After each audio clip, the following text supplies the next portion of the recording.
Welcome back. Happy New Year. We can say that. It's the first show of Instigating with Clarkey and Drury for 2024. Clarkey, I don't care. Look, we're back for the first time. We're back on the airwaves here, and we're very excited. I'm Ryan Drury. That's Clarkey, and we're very pleased to kick off the new year with our good buddy and somebody that we got to break down an awful lot with in Leafland, our friend Jason Brooks, longtime junior hockey coach and executive. Brooksy, how are you, man? Happy New Year. Happy New Year to you guys. Doing great and looking forward to chatting some hockey here. Let's just dig right into it. Obviously, the biggest piece of news, William Nylander, he got his bag. 8 years, full no move, no trade, 11.5 mil a year. We've talked about this guy maybe more than any of the other so-called core four next to Clarkey's favorite player, Fancy Pants there.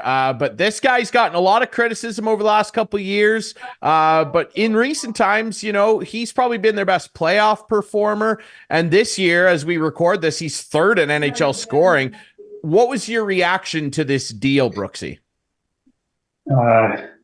As a Leaf fan, I was wishing they would have got it done for 9 and 9.5 earlier on in the summer than 11.5. I only say that because, again, you're in a situation where you've got that core 4 or 5 or whatever you want to call it sitting at, you know, roughly, what are they at, Clarkey? Sitting at 80 million. Like, a lot of money.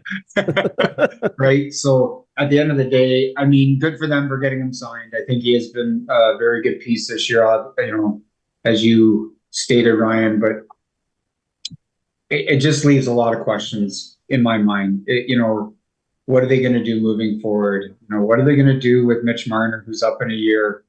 You know, does he think he's Austin Matthews territory still? I think it's going to be interesting to see. I mean, especially when they open the ball like they did for William.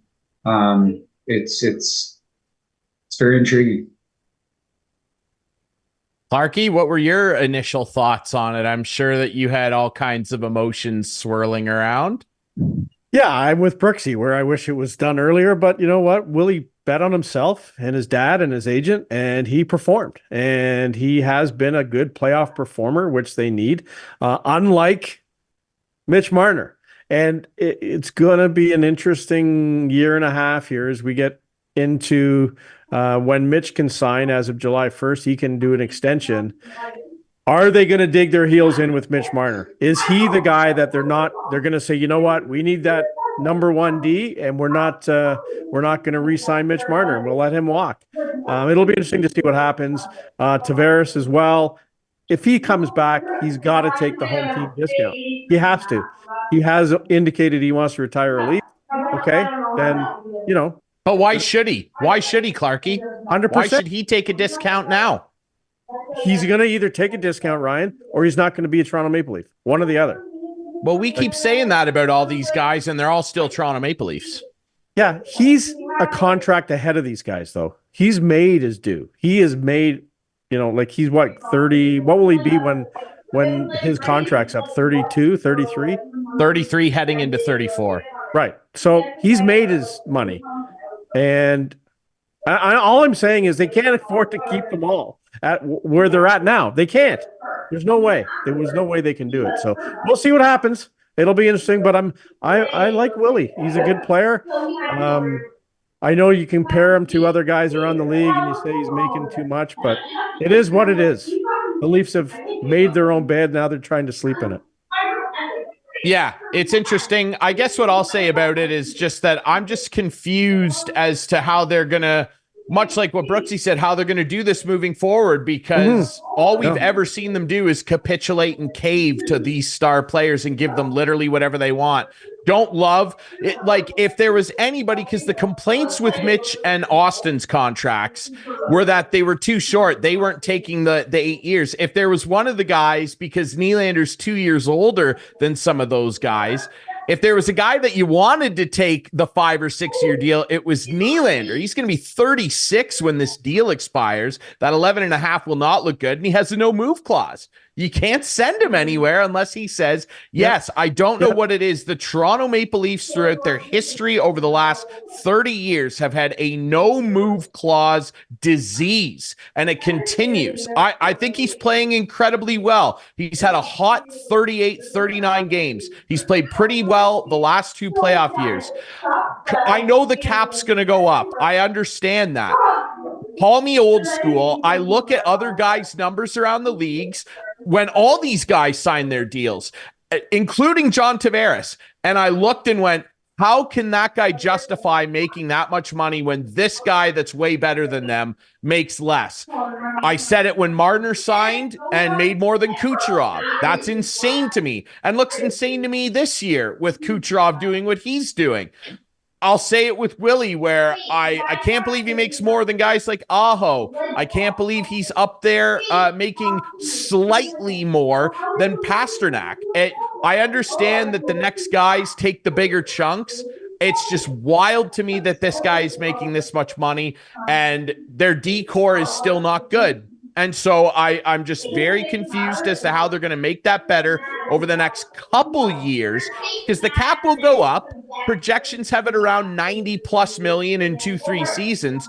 But the reality is the cap is what it is now. So that's 2 or 3 more years where they're going to have a very top heavy roster, assuming Marner stays.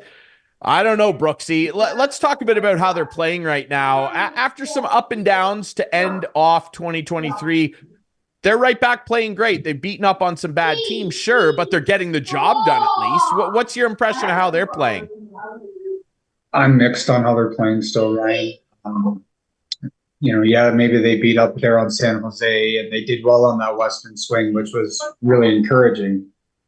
But what have they lost to the bottom teams? Chicago, Columbus.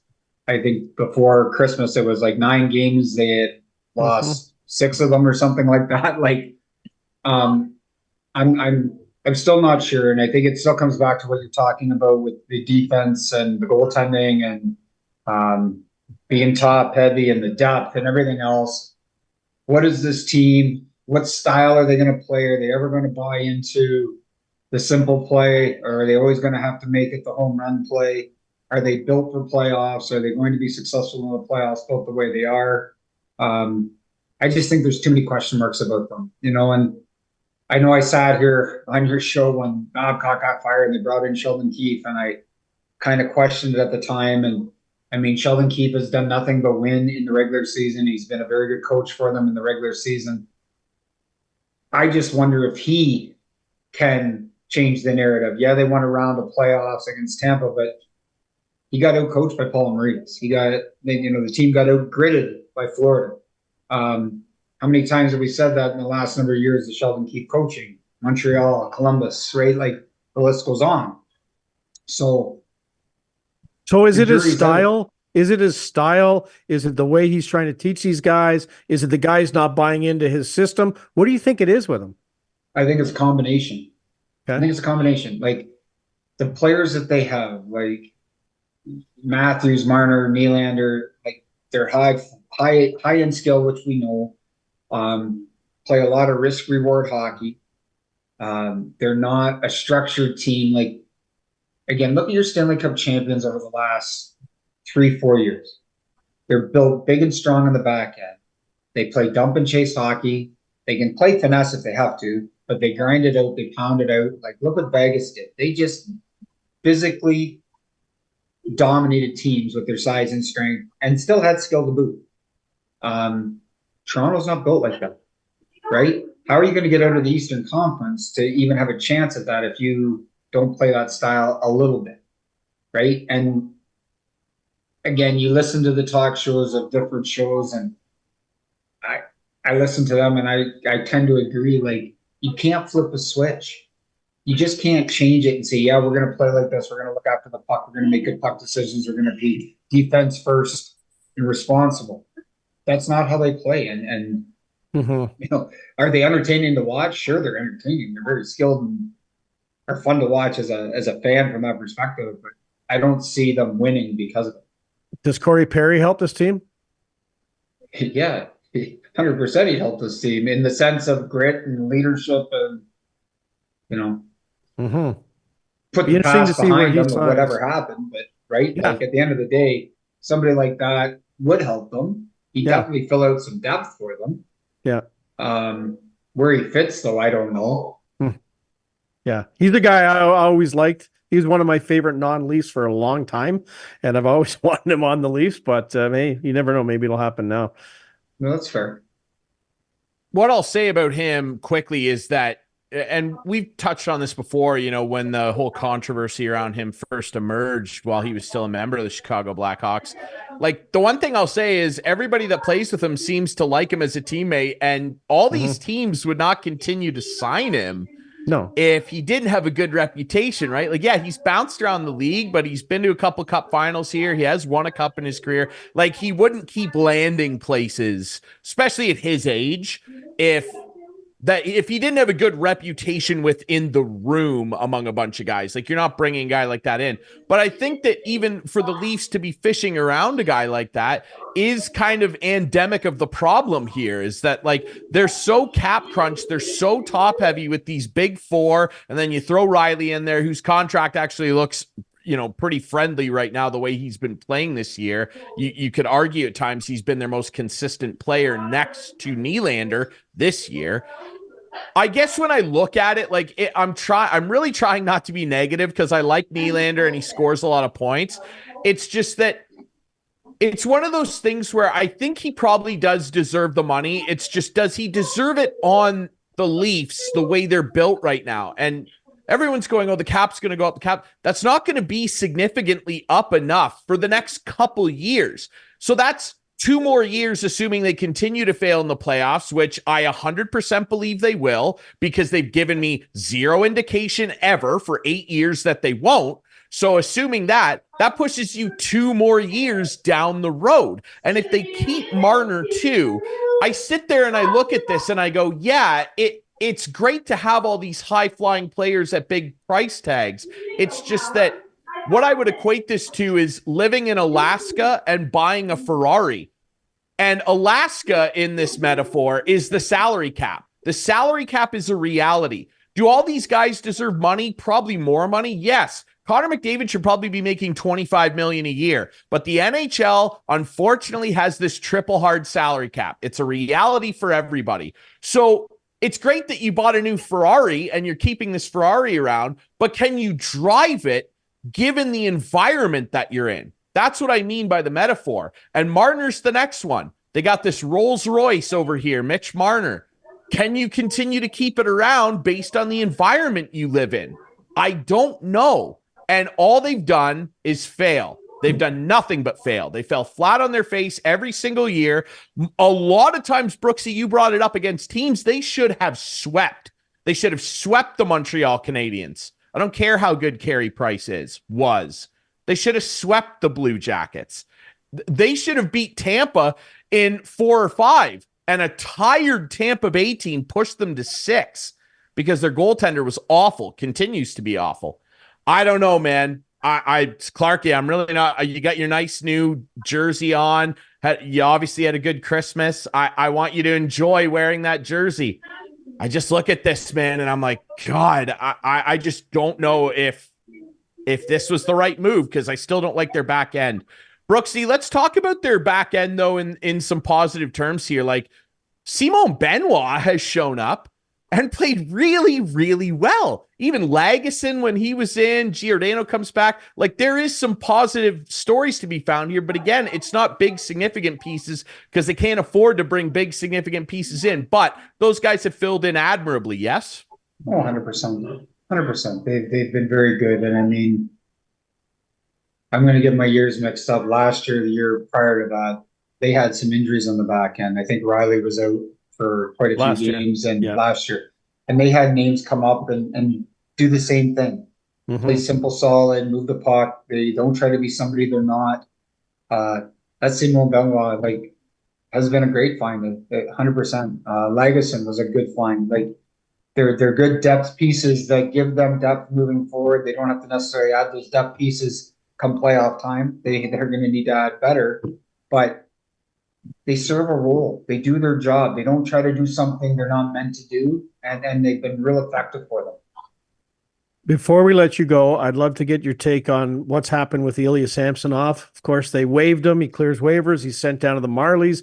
He seems to not be even with the team for a week. He practices one day with the Marlies and then is recalled to the Leafs. What do you think is happening here? I have no idea. I have no idea. Like, It's a weird one. yeah, as a hockey guy, like I feel for him in the sense the wheels have fallen off. He's hit rock bottom. You can't trade a guy like this, right? You put him on waivers and you're expecting him to go to the minors to clear because nobody's going to touch this. Like he's a bomb ready to go off.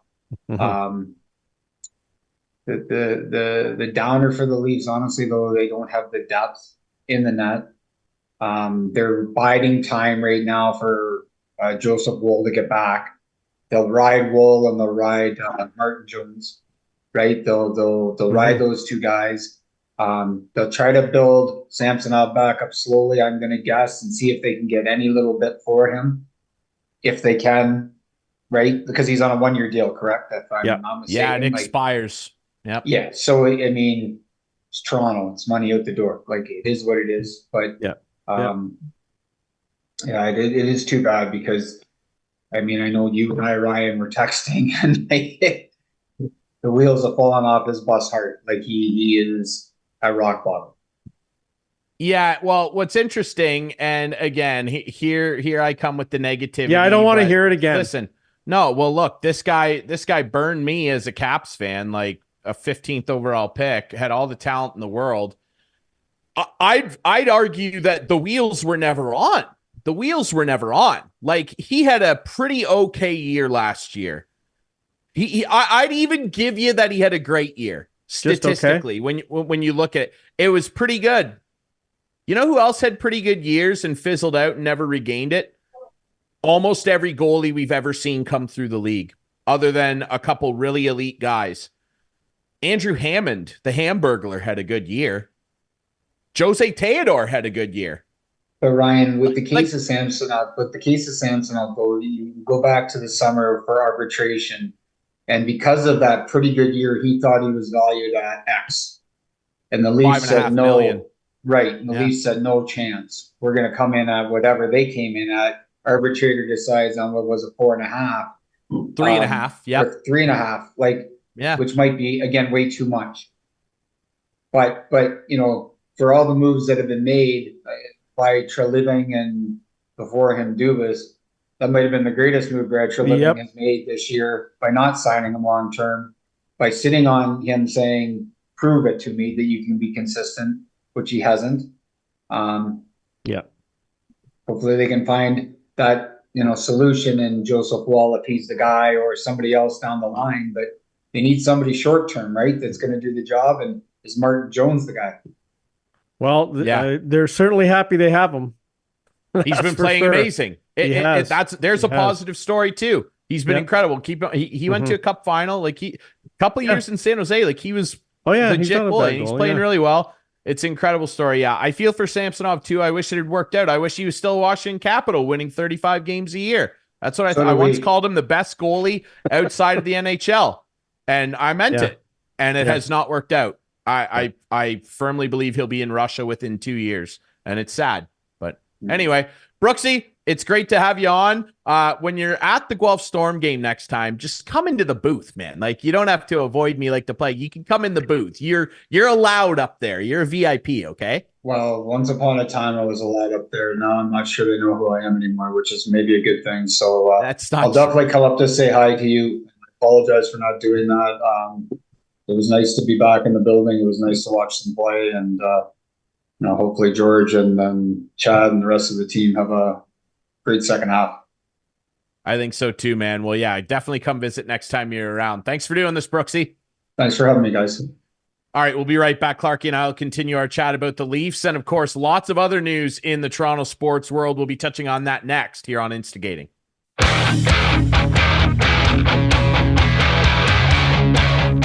Welcome back to Instigating with Clarkey and Drury. Ryan Drury still with you here. We'll get Clarkey back on to wrap up chat about what's going on in the Toronto sports scene, but we're also going to touch on that right now. We're very pleased to be welcoming on someone that I interviewed on an old show of mine in Clarkey's, and I'm very pleased to have her on the show this week to open up 2024. And who better to talk to about the wave of success that the PWHL has enjoyed in its opening weeks here? Sportsnet's very own Christina Rutherford. Christina, how are you? I'm good, thanks. How are you?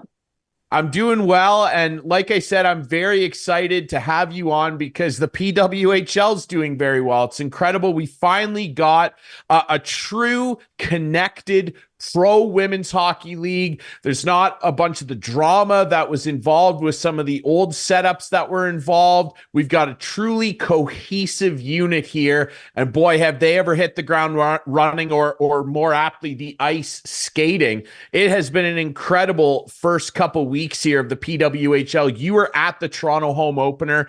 Tell us what that atmosphere was like, because it looked incredible at the Mattamy Ice Center. Yeah, no, it absolutely was. I mean, it was not only Toronto's home opener, it was the league's home opener, inaugural opener, I should say, first ever game. It was great. I mean, I walked into the rink. I was right behind Jana Hefford. She was signing autographs for, the same guys you'd see outside Leaf games. The crowd was amazing, like lined up down the block. I would say the big issue was there was really only one entry door and people were kind of waiting to get in for a while. So, but as soon as they started funneling in, that place seats about 2,700 and everybody was amped, lots of kids with signs. And they did a wonderful job sort of introducing the team. The lights were going, the cameras were going.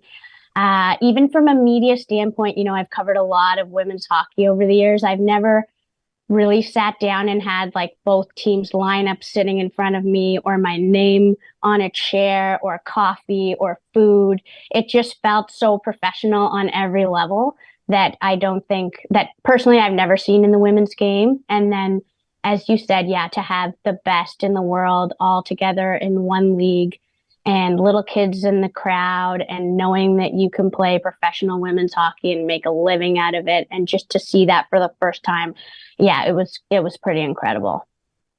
And the game itself was great as well. Obviously, Toronto fans on that opening night wish it went a little differently, but they've got a lot of talent, and the 6 teams are loaded with the very best players from around the world, and that's a unique aspect here too. It's not just about some of the players that we're obviously familiar with Team Canada. Of course, Sarah Nurse, the centerpiece very much so of the Toronto franchise, which must be very cool for her being from the area and everything, but there are players from all over the world that are on these teams, and that's huge. We talk about the impact here in Canada and the United States. It's going to be very impactful as well, though, in Finland and Sweden and Russia and Czechia. Like, this truly is a very global league. Yeah, absolutely. I think there's either 12 or 13 different countries represented here, which is amazing. And what I love too is you can graduate from college, step right into this league. So you think of how many women were at the top of their game, graduating college, really didn't have somewhere to play where they could make a decent living. I mean, the PHF did exist and was paying players really well, but it was just sort of limited. And now it just seems so much more wide open that way, where you're getting these women that step out of college and, top scorers on their teams and stepping right into the PWHL, like number 1 draft pick Taylor Heisey. Last night she scored 2 goals, and you look at the first one and you're like, oh, that's the nicest goal of the season. And then a period later, you're like, no, that's the nicest goal of the season.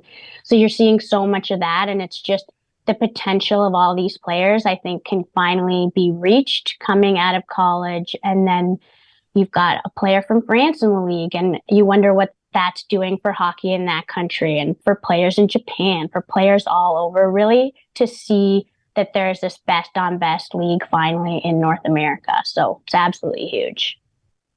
Christina, you mentioned obviously Taylor Heisey, and she's somebody who's really going to be a centerpiece and is in a unique position in a way, with the league literally being brand new and her being the first overall pick. She is definitely going to carry a lot of the weight of the reputation of this league on her shoulders. I mean, I would equate her in a sense, if you will, to, the Guy Lafleurs of the world back when the draft first became a thing in the NHL. She is of that ilk in terms of carrying that type of reputation. And you mentioned the goals she scored in Minnesota's game against Toronto the other night. That second goal she scored, the first one was really nice. The second one was disgusting. Like, that's going to be on every single Sports Center year-end highlight reel at the end of 2024. I mean, that goal was absolutely nasty. She's an interesting character in the lifeblood of this league, is she not? No, absolutely. Yeah, that second goal, like stick handling inside of a phone booth, it was just unfair. Like, it really was. But she is, I mean, you look at that draft, you've never seen anything like that in sports. You had 36-year-olds being drafted, you had kids right out of college from all over the world. It was just, I mean, they had an initial period where each team could select 3 top players. So you had most of the biggest stars signed to teams already, but then you just threw all of the best women in the world in this big pot and kind of shook it up.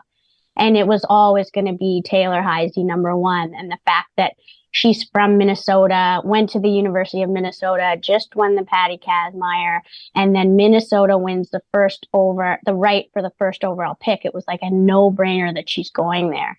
And she's such a good advocate for this league, and she's so well-spoken, and she has such a good just knowledge base of what players before her have been through to get to this point. I think in large part because she's played with the Hillary Knights and the Kendall Coyne-Schofields, who have done so much of the advocacy for this league and fought for this league for so long. So she understands how fortunate she is to step out of college into this league. And she also understands that it's part of her role to help grow this league, which she's doing on the ice tremendously, just to show other girls where they can play in the future. You bring up Kendall Coyne-Schofield, who, of course, opened a lot of people's eyes to how serious the skill level in this game is at the All-Star game a couple years ago, where she blew away a lot of NHL players in terms of the speed she had. And, of course, Hillary Knight, who is a legend, Sarah Nurse. You talk about newer school players like Ella Shelton and Lauren Gable. It's really interesting to have that veteran guard of players that we've known about for a long time, like Knight and Schofield and Nurse, involved in this league, because they're kind of the crossover generation where they were the ones on the backs of Wickenheiser and Cassie Campbell-Pascal and all of those players before them, fighting to make this a reality. And now they're part of a veteran core of players that are going to see this league develop, which is such an interesting thing for them. And it must be incredibly overwhelming and really gratifying for that group of players. Yeah, absolutely. That hit home for me. I was talking to Sarah Nurse at Toronto's practice facility, and they'd just done an on-ice practice, like a couple hours. They were working out. They'd had lunch there. And she pointed to this kind of small cage that was at ice level, not on the ice. And she said that used to be where their Canadian Women's Hockey League, like, entire office was, but just like kind of shoved in this little area, like a storage space. And now Toronto has, like, there's signs showing you where Toronto's head office is. And there's like 10 people in there. They're all making money. There was a dog wandering around. There's 3 cameras focused on their practice, taping their practice. They don't have to rush off the ice because somebody else is coming on. They get their meals. They get their travel. They don't have to carry their bags into the arena. Sarah Nurse does not have to take her bag on the elevator and air it out in her little apartment in King West. It's just all those little things that I think, as you said, that sort of crossover generation is appreciating so much, and probably more than a Taylor Heise that steps out of college and is very used to that kind of, because college sort of was the pro echelon before this. Not to take away from the PHF, but the PHF was definitely getting there in terms of home dressing rooms and all that. But when it started, women were getting dressed in tiny little dressing rooms, did not have their own stalls, those types of things. So yeah, it's just night and day. And the fact that it came together in such a short amount of time is pretty incredible too. I want to ask you as well, another really key moment right at the start of opening night was obviously watching Jana Hefford walk out with women's trailblazer and legend Billie Jean King. I mean, Jana Hefford, who's I've had the pleasure of meeting her before, is maybe as composed a person as you'll ever meet. She was visibly emotional. It was a really, really incredible moment. And you were there to see that. Like, describe that for me, because the energy around that, it's something that, people that were there and people that watched will probably never forget. No, absolutely. Yeah. Anytime Billie Jean King is in a room, it's just like, holy smokes, I can't believe I'm here too.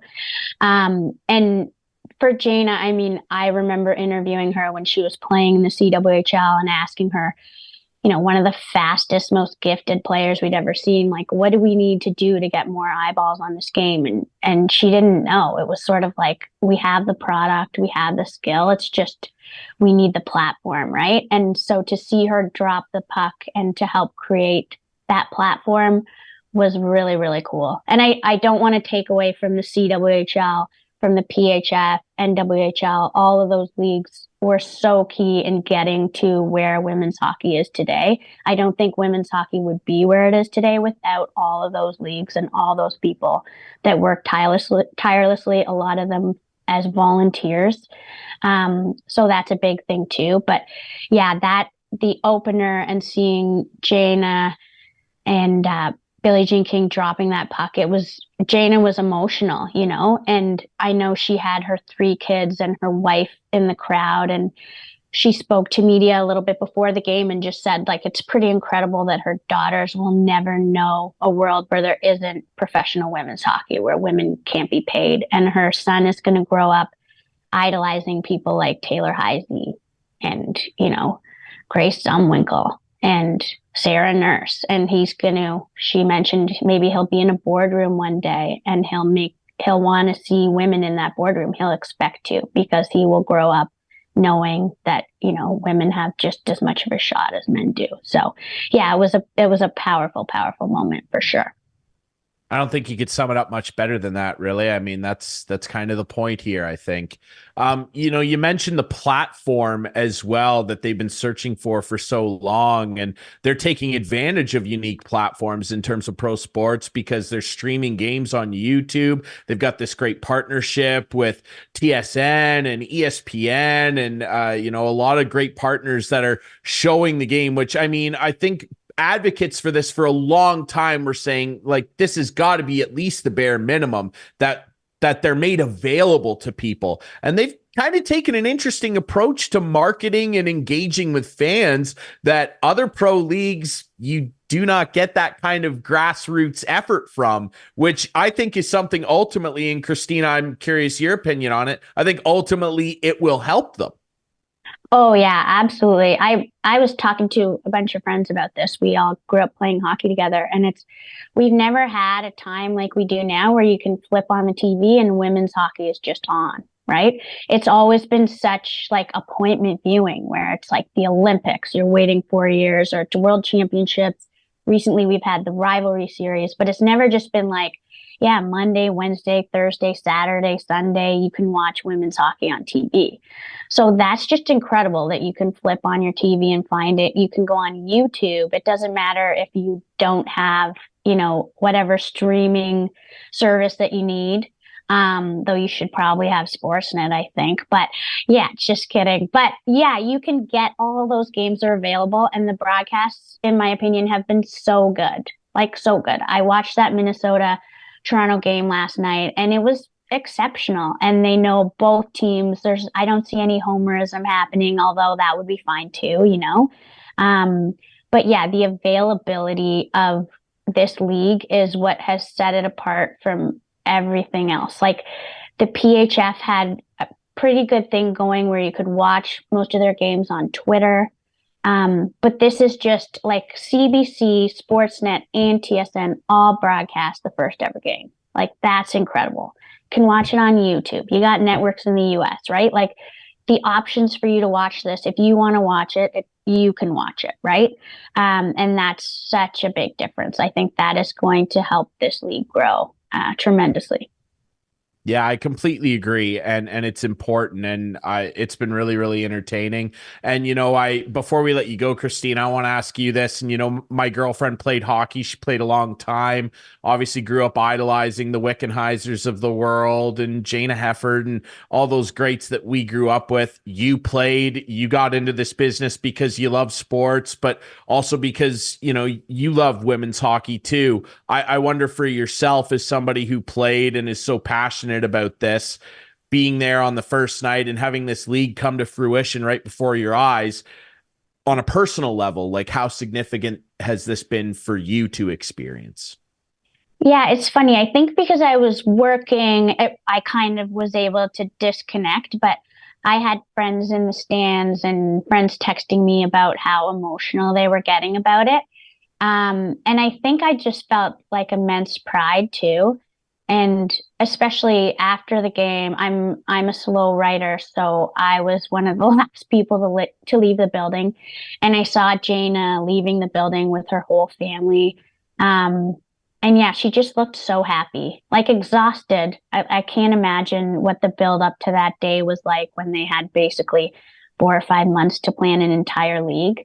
But so happy too, and she doesn't play anymore, but like you got to know that Jana and Haley and Cassie would probably be loving to play in a league like this, right? This is what they have been waiting for, and it's so awesome that they worked so hard to make sure that this came to fruition for this current generation and next generations. Absolutely. Well, it's been a lot of fun to see so far. Everybody's loving the success, and I just really hope that it continues and continues to build, because it's been a fun ride so far. Been a tough ride to get here, but it's been incredible, and the response has been so fun to watch, and I hope it continues. Christina, I really appreciate you coming on. It's been a pleasure to chat with you, and everybody can follow you on Twitter and find your work pretty easily over at Sportsnet. You're one of the best out there, so keep up the great work, and thanks so much for joining us. Oh, thank you very much. Thanks for having me.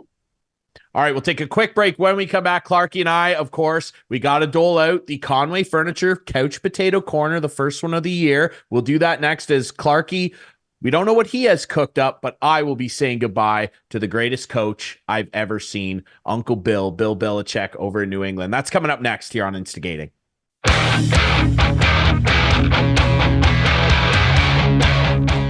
Back to wrap things up here on the first show of Instigating with Clarkey and Drury of 2024. Thanks to our guest, Jason Brooks, and of course, Christina Rutherford from Sportsnet. We've covered a lot of bases here, and Clarkey, before we eventually get to everyone's favorite part of the show, of course, our Conway Furniture Couch Potatoes. Before we do that, speaking of covering bases, the Blue Jays had a little get together recently, during the holiday period, and it was typical nonsense. I want to read Ross Atkins' statement on when he was questioned about what's missing from this team. And he said, quote, "The things I think we're missing aren't people. The things we're missing were our ability to support and help the players. We feel like we've worked to offset that, aka we rebooted the computers. And we've put ourselves in a much better position."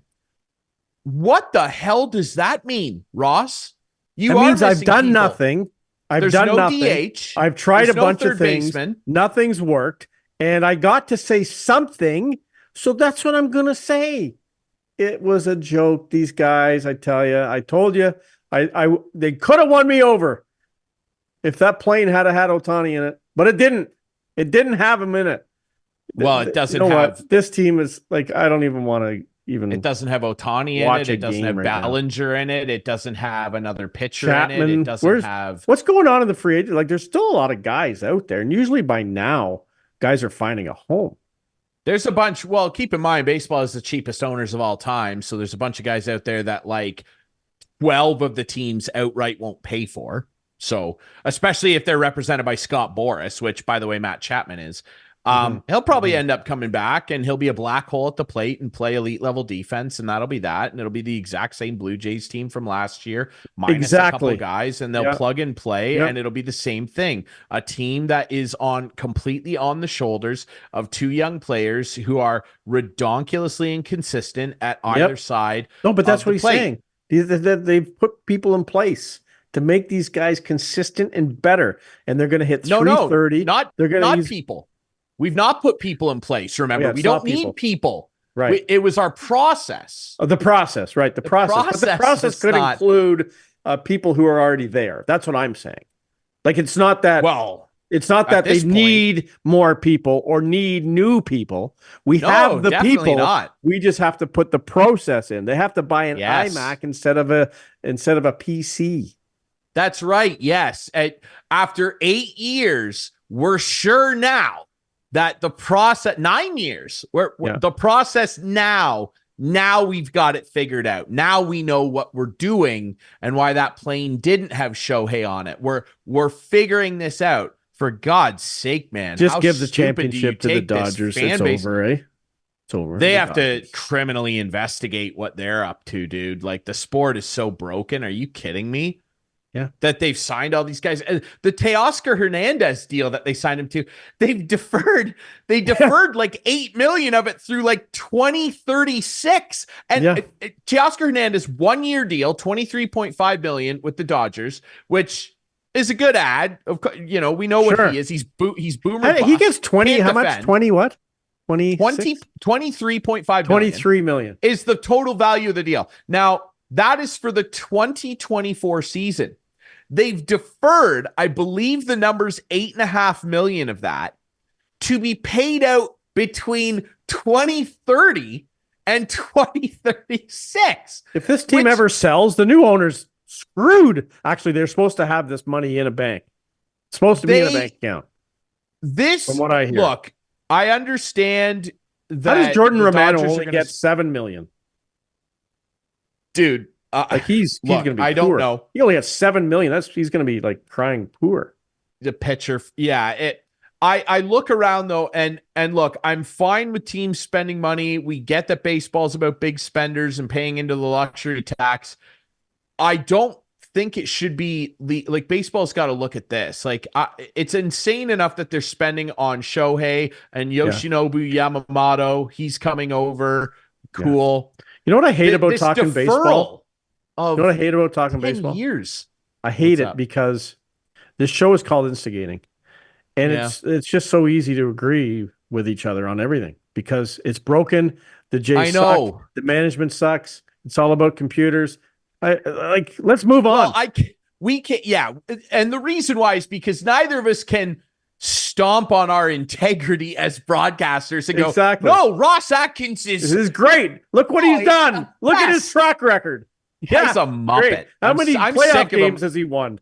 I have to tune it out. I can't watch him do press conferences when pitchers and catchers report in a month or two. I can't see him anymore. He disgusts me as a baseball executive because he isn't one. He's a spreadsheet executive, and I'm sick of Mr. Excel spreadsheet running. Hey, but you know what? Do you know what? They'll miss the playoffs this year. The Skydome looks great, though. The Skydome looks great. Thank God the Skydome looks great and more expensive, and the beers are going to be 22 instead of 18 now. Excellent. I'm so fired up. I will not go. And I'm calling it right now, Clarkey. They're missing the playoffs this year. I don't think there's any question. This team could be in last place. They're missing the playoffs. And I think that at best they finish ahead of the Red Sox, and that's it. They're not better than Baltimore. They're not better than the Yankees, and they're not better than the Rays, even though the Rays just sold off Tyler Glass now. But they'll find some other guy that they fleeced in some trade who's 22 that no one's ever heard of. They'll find him, and he'll replace Glass now because you know what the Rays do better than anybody? They scout. And the Jays can't even do that. They have all this Rodgers money, can't scout. No one's coming. No one's coming. They're missing the playoffs. I guarantee it. Well, we'll see how that process happens. The process. Yeah, I can't wait to watch the process, brother. Exactly. Okay, let's quickly talk about the Raptors. We got to get our buddy Paul Jones on soon to talk about Darko Rajakovic. losing his mind the other day. Rightfully so. And I agreed. 23-2, the free throws for the Lakers in the fourth quarter of that game that the Raptors lost by a point. I'm dead. I swear to God, here's where the instigating comes. I swear to God, the NBA's rigged. And we've seen it before. They're the one major sports league of the big four over here that have literally had referees investigated and found guilty of point shaving. It's so easy to rig. That's the problem. They are doing it again. It's so easy doing to it rig. again. That's the problem. That's one reason. And I'm not a huge fan of the sport. I'll be honest with you, because I think it is rigged. I really do. I think it is too. And I look, and it happened in the Celtics game the other night too. There is something going on. Adam Silver, you got a rat in the house, and you got to snuff it out. You got to set some traps and figure this out, dude. It's so hard. It's so hard. I agree with you. What was the name of the ref who got caught? Long time ago. It was a lot easier. There wasn't all this internet like betting and app betting and everything. You had to actually go and make a bet, and that was easier to trace. Can't think of the guy's name. A lot more name. personal. Now it's completely impersonal, and you're just. I couldn't believe it anyway. But I liked Darko getting fired up there. He was absolutely. We haven't heard about a fine yet, have we? Yeah, he got fined. He did. Okay, whatever. Let me quickly call it up here because TSN, he got fined $25,000. He got fined $25,000. I thought he was going to get fined $100,000. I'll be honest. Like he put the flamethrower out there. Yeah, Tim Dowd. Yeah, Donahue. That was the guy. Yeah, Tim Donahue. Yeah, thanks to our producer Adam, who's listening on and the ball, contributing. That's why producer Adam's the best. Look, he is the best. Did you think we were going to replace him? He's the best producer Instigating has ever had. He's the guy. Yes, he is. Right? No question. Tim Donahue. There's a great documentary about that on Netflix, by the way. You should check out. All right, let's move on to our favorite. Let's feel good here, or potentially not. You never know how this segment's going to go. Right? Let's talk a little bit about our friends at Conway Furniture. That's Highway 86 east end of Listowel. And remember, when you go in there, maybe you want a new couch, new love seat, new floors. They got everything in there that you want to take care of inside your home. The price you see includes HST and delivery. So let's deliver our very first of 2024 couch potatoes of the week for this year. Clarkey, as always, I concede to you. What do we have on tap? It's sort of like the shootout where I'm seeing like the home team always goes first. I'll never figure that out. Like I always wanted to shoot second and have that control. But home teams always choose to shoot first. I'm going to put someone in the couch today who I'm not going to mention his name. I'm not going to show him on TV because I believe he made a statement this week just for the publicity. That's all.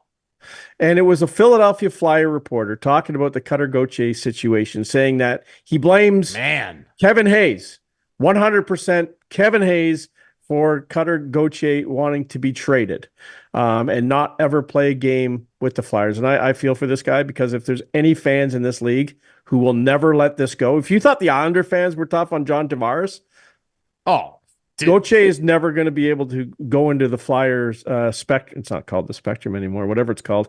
Wells Fargo, yeah. That was a long time ago, the Spectrum. They're not even playing in that building anymore. But he's in tough the rest of his career. Now, it was okay for the Flyers when another young player named Eric Lindros decided he wasn't going to play for a team and actually played for the Flyers. But anyway, but my couch potato is the guy who did that. And I have a clip to play. And this is a rare clip where a guy who lots of times I don't agree with what he says, John Tortorella, actually went after the reporter in a scrum. Adam, roll it.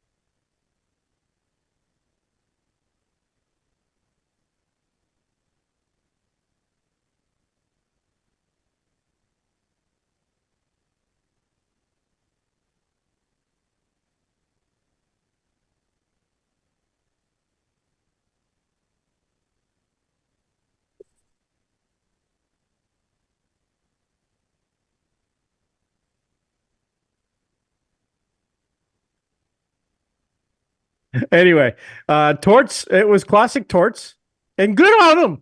Good on him. I Ryan. liked it. I Yep. liked it. Yep. I liked it for the same reason I liked what Darko did for the Raptors. It's a coach standing up and saying this is wrong, and he say what you want about Torts, and believe it or not, and I can confirm this through real sources. He is a player's coach.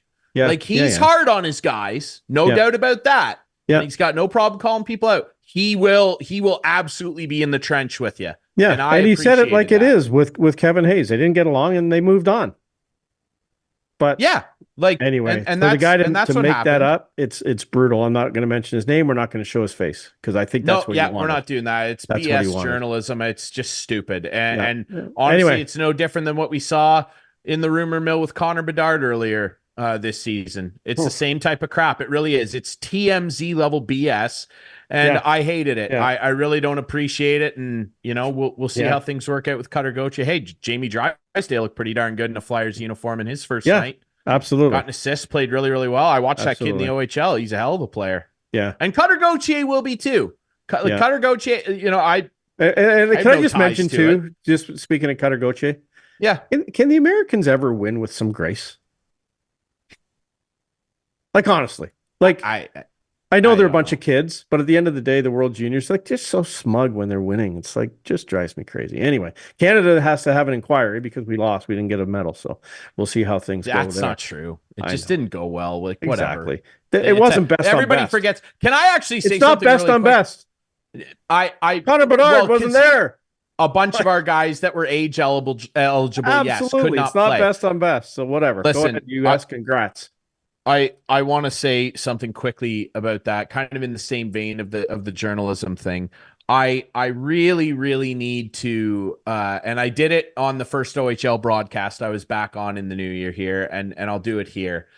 I really don't know who it is I'm addressing out there, but this is directed toward some of you that are seeing this. People need to calm down with the World Juniors, okay? Like we forgot, like we it's won the way the of the last two world straight. now, man. Social media has ruined everything. What happened to Oliver Bonk, and just like what happened to Marc-Andre Fleury, and just like what happened to Max Comtois, what happened to Oliver Bonk after that goal went in off his foot, and then off another piece of equipment, and then off a post. Very unfortunate. What happened to that kid after that game it makes me sick. And I'm sick of this. Our country, you want to talk about the Americans can't win with grace? We can't lose with grace. Not some fans in this country. But it's puke-worthy treatment trolls. Where the kid had to delete it or set his Instagram to private, couldn't keep it open anymore. It's just people. I'm telling you, it's social media, man. I'm going to sound like an old guy, but it's disgusting. I know. It is. It's social media, and it's the ability to hide behind a keyboard. It happened to me recently. It happened to me when that viral goal call went off that you showed on the show. 98% of the messages I got were incredible. There were some pretty nasty ones that I won't repeat here.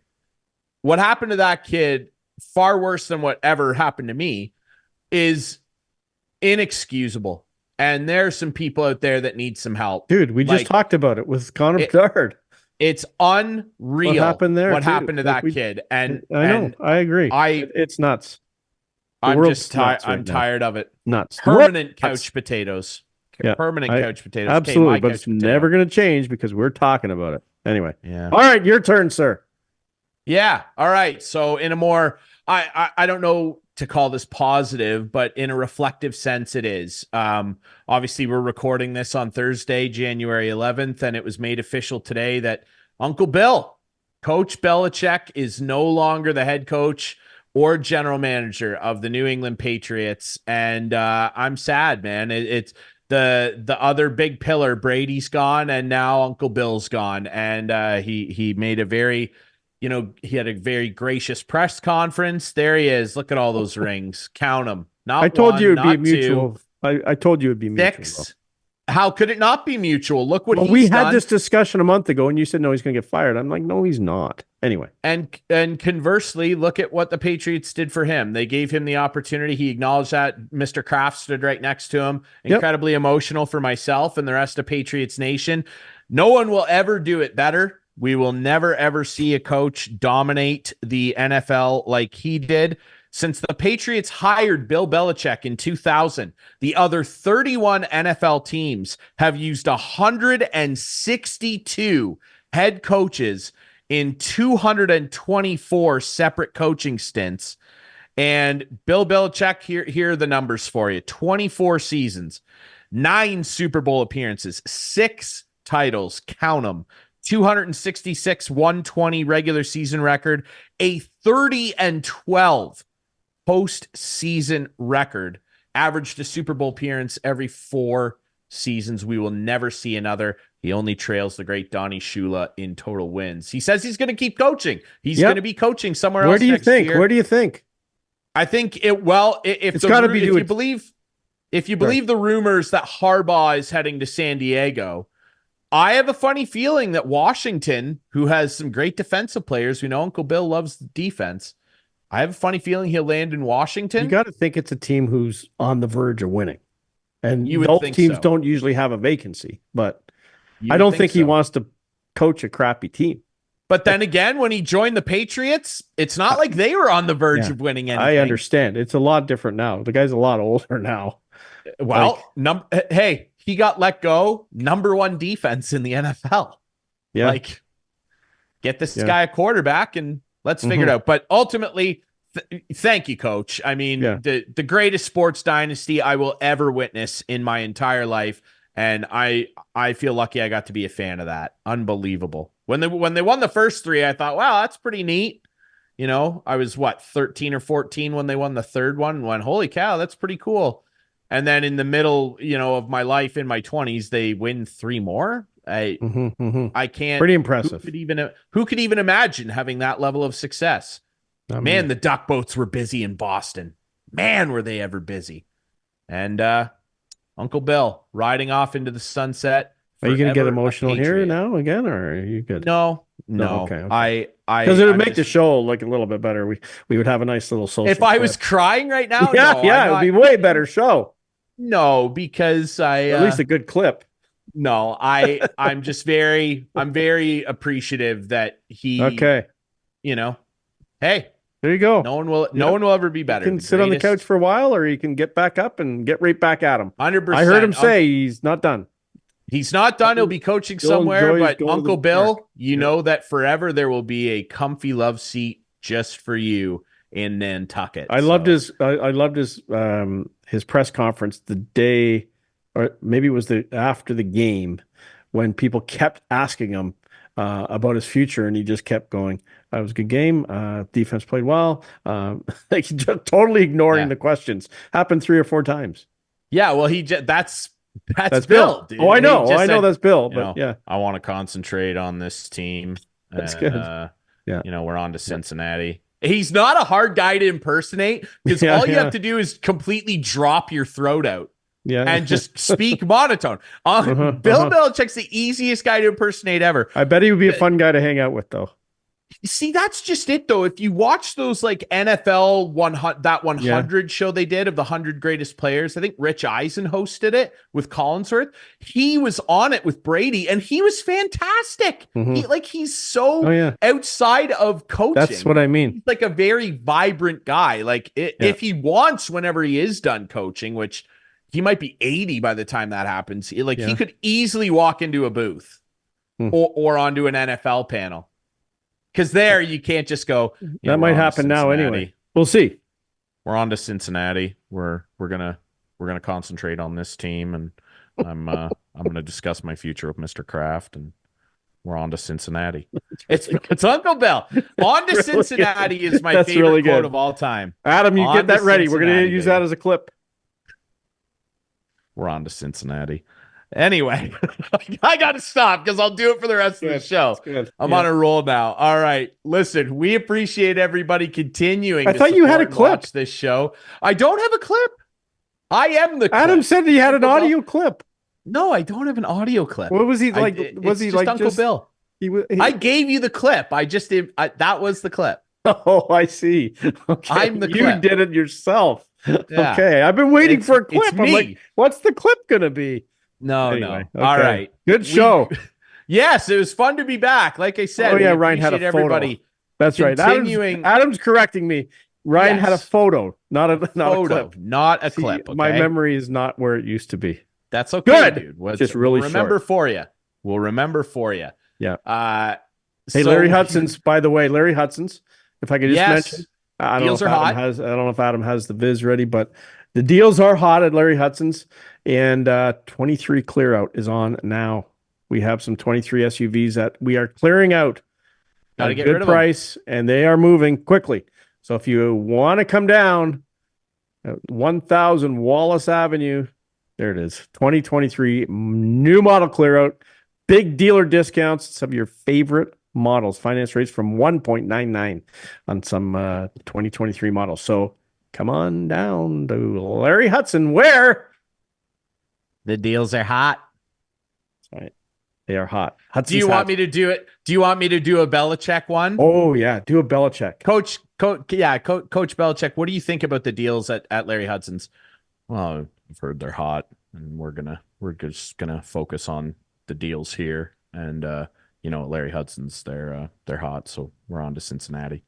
Anyway, that's Coach Belichick on the Perfect. deals at Larry Hudson's. Why are they always off to Cincinnati? I have to, because he said that the one year when they lost really bad that game, and then Okay. they went to Cincinnati and pumped Okay. them, and then they won the Super Bowl. Okay, Off that's what it is. Cincinnati. You got to let Off me to stop the show Cincinnati. because I'll keep doing Okay, it. one final question. Okay, Are the Bills going to win the Super Bowl? no, Okay, that's it. I don't want any more. That's all I wanted. Will they win this Okay. weekend? Will they beat the Pirates? Steelers? they'll beat. They could beat the Pirates too. Yeah. They'll beat the Steelers and they'll go no further. That's my prediction. Okay, Good. Thank we you. appreciate our Who great wins then? Who friends. wins? The Super Bowl? Yeah. They're I about actually to think hit the playoffs I here. think the Ravens are going to do it. I really do. Interesting. Yeah, I think the Ravens are going to do it against the Niners again. We appreciate our friends over at Conway Furniture. Remember, that's Highway 86 east end of Listowel, and the prices there, they include HST and delivery. We appreciate our friends at Larry Hudson, Chevrolet Buick GMC. The deals are hot. And of course, our friends over at Listowel Squash Court. Go become a member. Winter's the best time to play. Go in there, 24/7 facility. You got access. You can play squash whenever you want. Nice and warm in there. Good night. We I gotta get appreciate going on everybody for... Yeah, I haven't played. You got to get I haven't over it. played. You'd beat me right now, probably. Yeah, I don't know about that. Well, no. We It's not appreciate true. everybody continue to watch and support the show. Remember, you can watch the show Friday nights at 8, Sunday nights at 9 with our friends on Whiteman TV. That's channel 6 for Whiteman subscribers. And remember, you can find the podcast version on all the best podcast apps. We debut on our YouTube channel at 9 p.m. on Friday nights. Follow us on social media at Instigating Pod. I'm Ryan Drury. That's Clarkey. Thanks to our guests, Jason Brooks and Christina Rutherford. We will be back next week. More Instigating in 2024. We'll see you then.